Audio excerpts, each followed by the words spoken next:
I went into this with visions of $100K plus Macans dancing in my head. Frankly, this one costs less than I thought it might.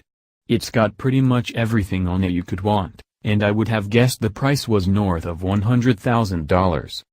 If you're in the camp that thinks Porsche building Macans and Cayennes has destroyed its very soul, then you'll be happy to know the GTS isn't a sports car, and you can sit by the fire in your den and smugly laugh. Realize two things, though: 1, the Cayenne literally saved the company, and 2, this thing ain't bad as far as driver's cars go.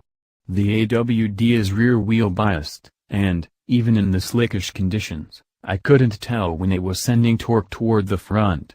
The Macan feels easy to drive quickly to me. The handling is great, too, the body roll is impressively low and the steering spot on. After a brief hesitation as the turbos get their act together, it's also fast from a stop in sport mode. I played around with the paddles and they snap off the shifts quickly, but they really aren't necessary. You won't miss much if you don't feel like messing with them because it rams shifts about where you would anyway. The interior is mostly fine, though the center console is a bit busy. There are 30 buttons on there. Yes, I counted them. Very sneaky, Porsche, you made that twin-turbo V6 sound like a flat 6 on purpose. Then you made this Macan GTS deceptively fast. It doesn't snap your neck off the starting block, but once it gets going, torque just stays high and flat through all 7 gears. I found myself scarily close to triple digits while still feeling 100% in control, like I was doing 60 miles per hour. That engine really has the flat 6, hum? Buzz? Not roar. Yell, maybe?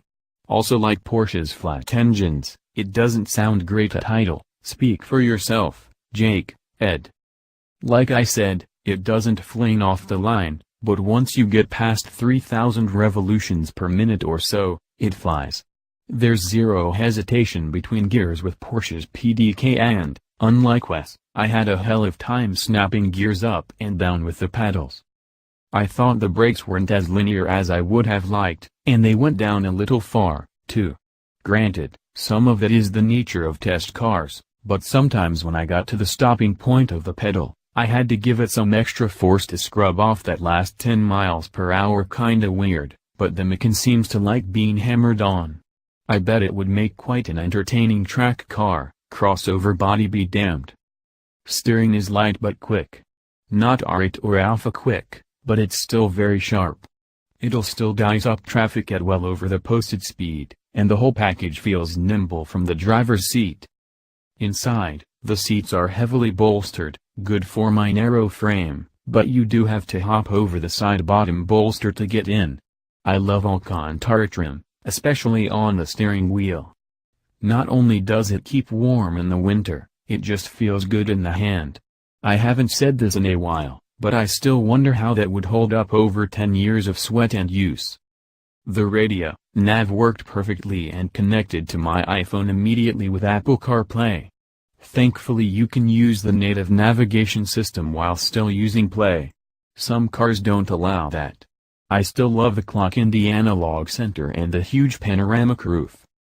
Moving to tech, the lane keeping system didn't vibrate or push back, it just made an alert sound, which is better. Sometimes you need to make a quick lane change sense signal, and I don't want to be pushed back on. The parking sensors though, WTF? They kept going off when I was plodding along in traffic. There has to be some system where it knows if you're in driving lanes or something. This is the first car in which I've noticed it. For the enthusiast, Porsche's on another level. It's hard to find a car to compare it to because dynamically, it's near perfect. I too would have guessed our Macan GTS came in more expensive than $80,000. I would really have no problem ditching the leather and suede, even though I like it, and the Premium Plus package. At that point, it's $72,000 or so, and possibly the most fun crossover on the market.